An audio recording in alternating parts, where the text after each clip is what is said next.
Of the image of the black woman. Bring out the yellow tape. We need to investigate. It won't be hard to find witnesses because we was all at the scene of the crime, watching it all go down, pretending to be blind. Images of plush hips, coily hair, and cocoa brown skin fading in the wind, literally fading, with bleaching creams trying to get lighter skin. Well, I guess light skin is in again. But who said darker hues was old news? The same dude that taught us how to make a slave in Jesus' name. And we still playing by Willie Lynch's rules. We used to have self-love and now it's self-hate. And scholars write books and debate our fate. Our state is unstable, holding our breath as we wait for hope and change like Obama. When girls aspire to be queens and not the next $1 million NBA baby mama. They say Brazil has the most beautiful women in the world.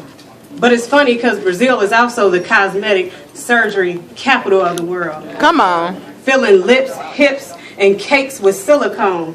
Imitating queens from the motherland with hourglass figures. Thoroughbred sisters 100% homegrown. The black woman's frame is so influential, now everybody love their curves. But we chiseling our noses to look less ethnic like Napoleon did the Sphinx, but it's absurd. Who started the rumor that being a natural, beautiful black woman isn't beautiful anymore?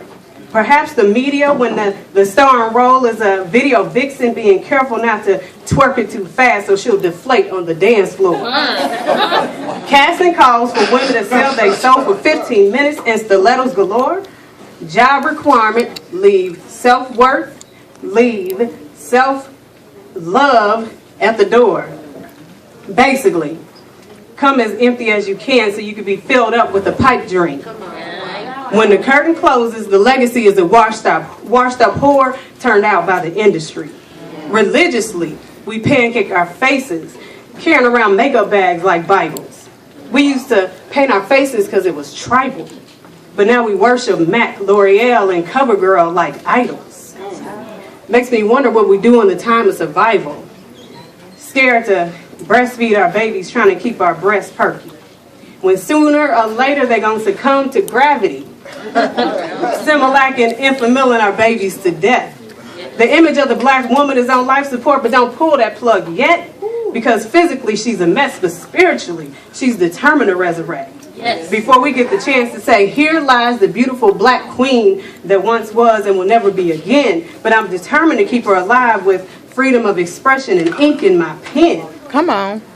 See, I refuse to put on the auction block my God-given assets. And I'm riding the wave called old age. Because black don't crack like my grandmama, your grandmama, Cicely Tyson, and Angela Bassett. Okay. And Pam Grier. Smeared and tarnished is our image these days. Young girls hear malicious words from young boys with childish ways like blackie and fatty and big lip. But they don't know no better because they were never taught the beauty of their kinship. Instead, they're led to believe that Nicki Minaj is a girl to be. So girls get dolled up to be black Barbies. Wow. 911, what's your emergency? The image of the black woman is in need of TLC, losing oxygen from chasing waterfalls and running from HIV. Wait a minute. I hear the voice of Nefertiti drawing nearer, competing with echoes of footsteps of the devil, and it's coming in clear. She's saying, hold on. You two have been dancing for too long. Repossess all your shit, get your crown and your soul, and come home. Come on. Ow, ow. Ancestral voices getting louder, can you hear?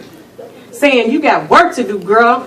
Get up and get your spear, return. Saying, Kofa, return into your own. 911, what's your emergency?